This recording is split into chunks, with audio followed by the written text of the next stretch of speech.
So I decided I needed a way to transport and store my detector. It's an Equinox 800. And here I went and bought on Amazon a Vault takedown V700 case. It's made by Pelican. Super durable, nice, and definitely protects your equipment.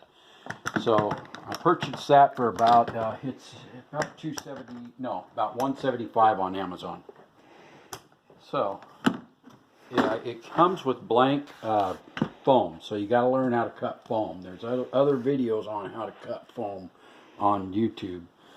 This is not going to be one of those, but I wanted to show all the detector guys how good it is for your detector. Since I spent a lot of money on this detector, I want it protected nice.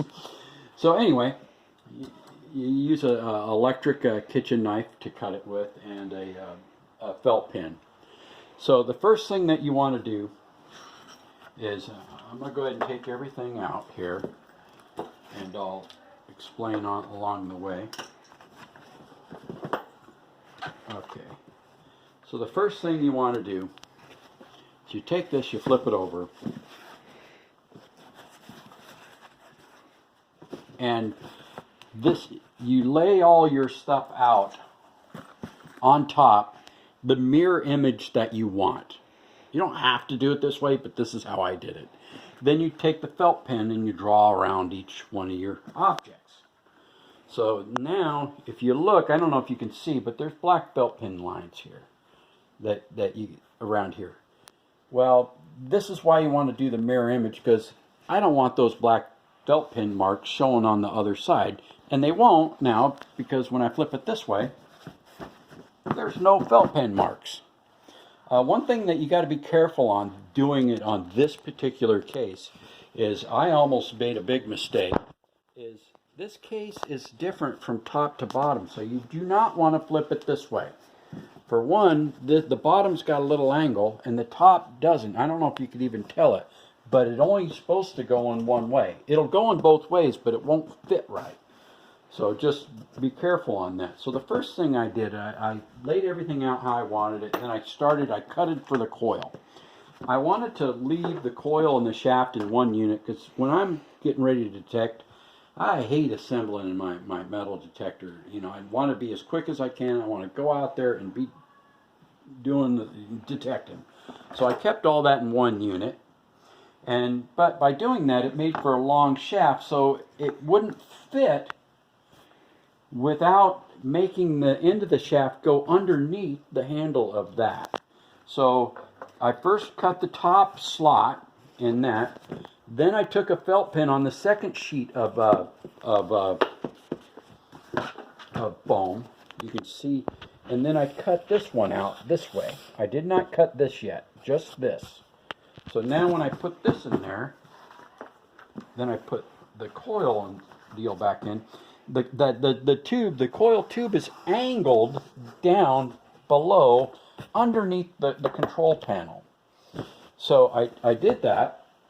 Then I lined up my control panel, and I cut it out. Well, when I first put the control panel in, it was up a little high, and I was afraid when I closed it, it would sit there and turn the buttons on from the pressure, and it was a little bit too high.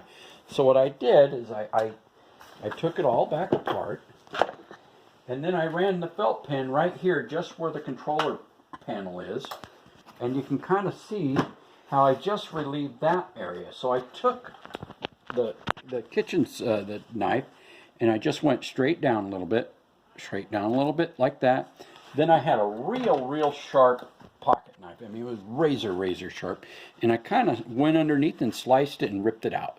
So now it fits there nice, and it contacts there. Well, inside this, when this is on, you can tell that it kind of doesn't sit flat, right? Can you see that, guys? So I took the cutouts of that, which was a bigger piece, and then I sliced them this way. So now when it goes back in together, that piece is going to be underneath there. This one's going to be underneath here. So it makes for a real nice fit on your detector. And I did the same thing with the pinpointer, on the pinpointer. But as you can see, I don't know if you can see this, but the foam, I cut it to fit the contour of the pinpointer. So it's real nice. So now, the one thing I haven't done yet is because I wanted to show everybody that I haven't glued it all together yet. You see how this is kind of wiggly? I got to find the right glue to glue it to this bottom one so it ends up being one piece. That's my next step that I'm going to be doing. But I can't do it because I wanted to show you all the ins and outs of it. So I'm going to put this little piece back in here. Down at the bottom, I'm going to put this little piece in here. And when I'm done, those are all going to be glued in. And then I put my pinpointer piece in here. And now my pinpointer fits nice and flat and fairly level. And then my coil and the tube will lays down first. I have to put that in first because it has to go underneath the control. And I leave the cord lined up on it. Then I take the control box and set that there. And now you see how it doesn't rock. It just fits real nice. And I lay this over in there. I needed a spot for my all my chargers and the cords and stuff. I didn't want it, so I was looking for a spot, and I was going to put it over here. Then I took this out, and I thought, oh, why don't we just shove it right there? So I went and drew a line right there. You can see my pencil line. Or my felt pen. I didn't do it backwards because it might get look too confusing for me on double layer backwards. Then I just get out this little Tupperware box and I just stick that there. It happens to be exactly almost 2 inches. Put that underneath there. Put my headphones there. Put that there. And the only thing that I was really hoping not to do was to take the arm cup off.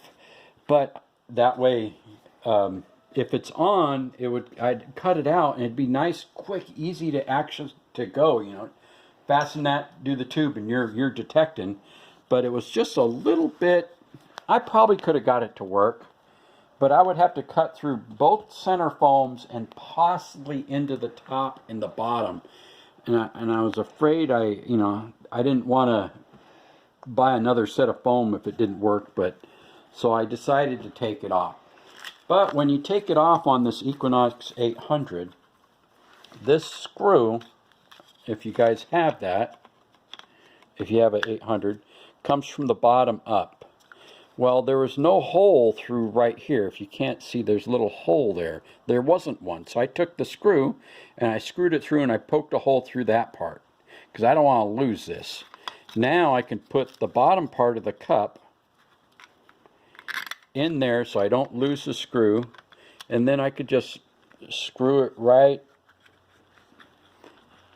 onto that unit, and now it's all one piece. Tuck the arm cup down, bam, there you go. It's all nice in there, neat and clean. So that's basically it, and I can fold this thing down, lock it, and there you go. I mean, that's a damn nice looking case, and it's a durable. And you know, I just went back camping and I took it. I didn't have this. I went camping. I had my detector in the box it came with. It was just kind of nerve-wracking. It's like, man, if I hit this thing, my stuff's protected. You know, and it's a great storage. If you're going somewhere, you don't have to worry about it. And $1,000 machine, you want to protect it. So that's what I say. If you can do this with any detector, you just got to make sure you get the right size. But this one here is a Pelican Vault V700, and I love this case. It's super nice. And that's it, guys. Hopefully you guys like it and figure out something for your guys' detector.